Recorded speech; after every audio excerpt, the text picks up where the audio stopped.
Hello and welcome, everybody. This is Coach Stacie. I'm here with Coach Allie, and we are spending this month talking about how to create powerful fuel.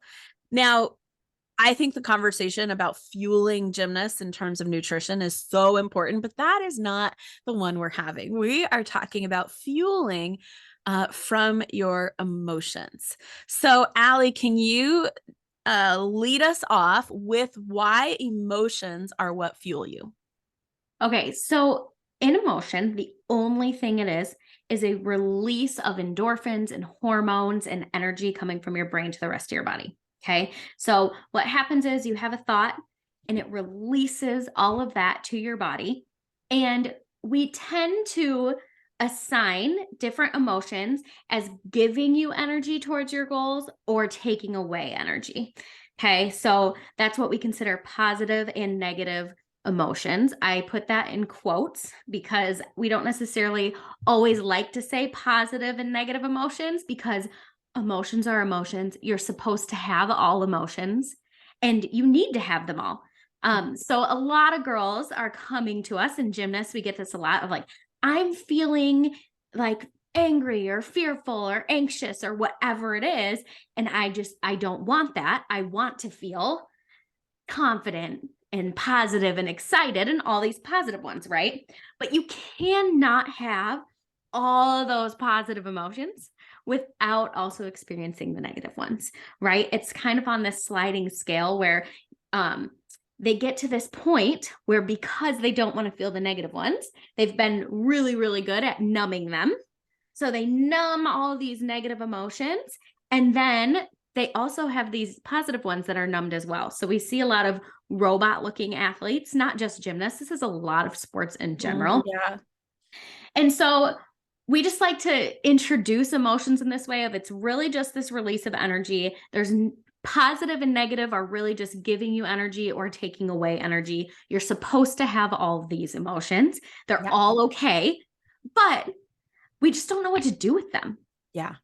And so, Stacie, this one's really about starting with dealing with the negative emotions because to move to any sort of positive exciting thing that all these people want, right, you have to be able to deal with the negative one. So there's kind of a few ways that we act when it comes to this. And Stacie, if you want to go through that with everyone.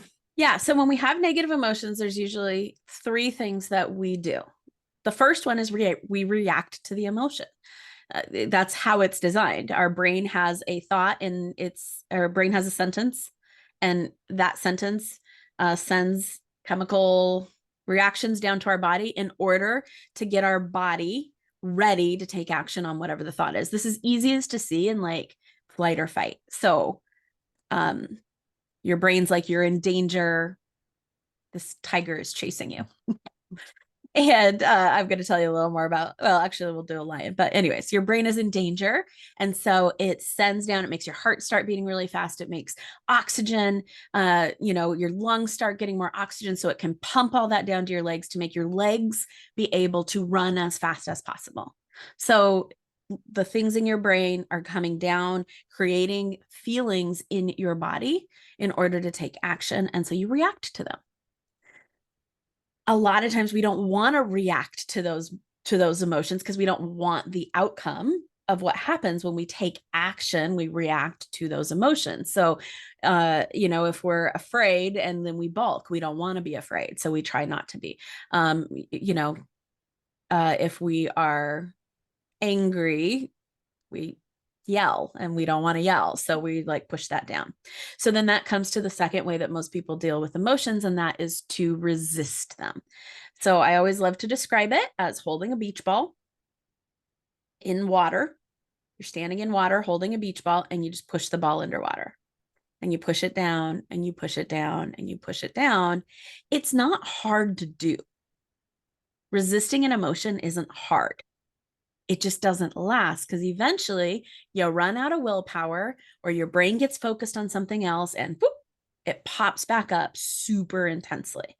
So what we resist persists because we're actually literally, when we're resisting an emotion, our subconscious brain is actually focusing on that. because it's what's holding it down. So our subconscious brain is focused on the emotion, which is intensifying it. So we react to it, we resist to it, or we run away from it. We love this one. And this one, for adults, it usually looks more like numbing, anything that numbs. It's anything that produces dopamine that feels really good in the moment, which will numb out that negative emotion. So sugar, shopping, social media, the S's. We all know that we've been sad before and gotten a cookie or cake or ice cream, right? Exactly. Like that idea of like, oh, I don't want to feel sad, so I'm going to eat cake because that makes me happy. It makes it, I mean, it literally releases dopamine, which will numb out that negative emotion. I think for gymnasts, I see it more like they run away from it by like going to the chalk bucket again and again, running and getting a drink, skipping their turn. Like they literally Going to the run bathroom. away from it. They're like, I don't want to feel fear. So I'm literally going to do whatever I can to not be in that situation. So instead, what we want to do is we want to learn how to allow an emotion. And that looks like just letting the beach ball float in front of us. You want to talk more about that, Allie? Yeah, so we can have an emotion and not do those three things. How amazing is that, right? You're like, wait, what?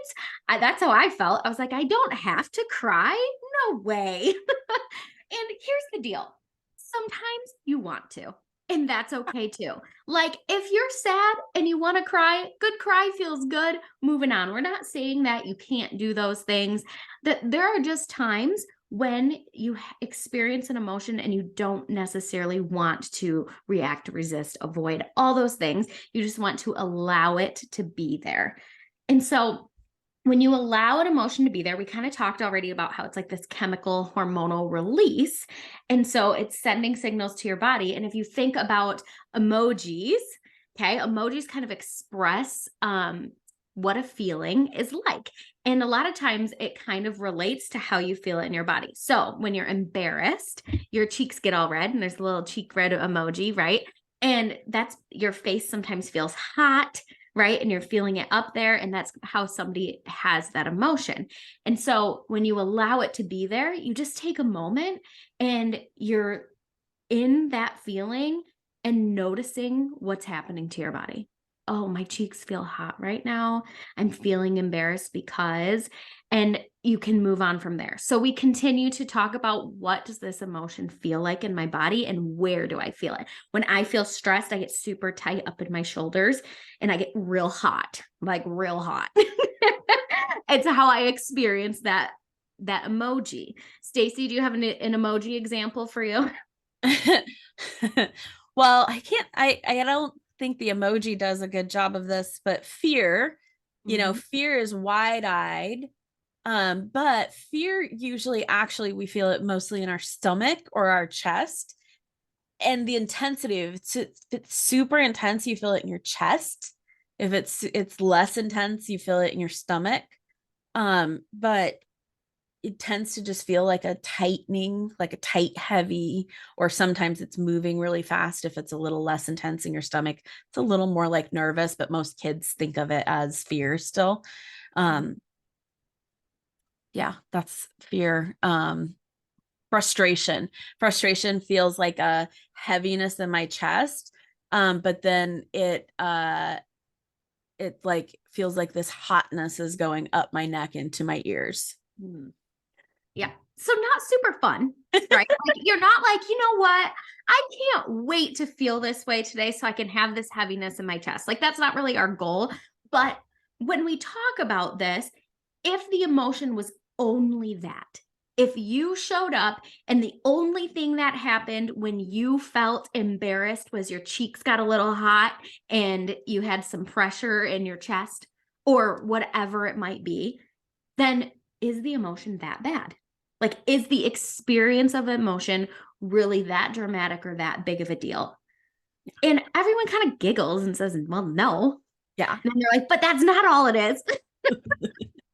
Right. But when you just let yourself allow the emotion to be there, it is all it is. Because what we're getting from the emotion is that we don't want is the reaction to it. And so that's what they're afraid of is all the things that could happen from the emotion. But when we just let it be there, we don't have to react to it to feel it. A lot of people think to feel sad, I have to cry. To feel mad, I have to yell or hit something. To feel whatever, I have to react to it. But feeling the emotion is literally just allowing the emotion to be in your body and just opening up to it. So the way I like to do it is I notice that I'm feeling frustrated, and that's okay. And then I sometimes lift my chin, I lift my chest, and I just think I'm just opening up to that emotion. I can feel it, can be in my body. It really isn't a problem. Now, when we teach this to gymnasts, one of the things that I love to help them, because the main emotion that they tend to dislike is fear and nervous And embarrassed. and embarrassed. Yeah, they don't know that that's one they like don't want, but that's actually what their fear and nervous come for, that they're afraid they're going to be embarrassed usually. But Sure. Here's what I always love to tell them.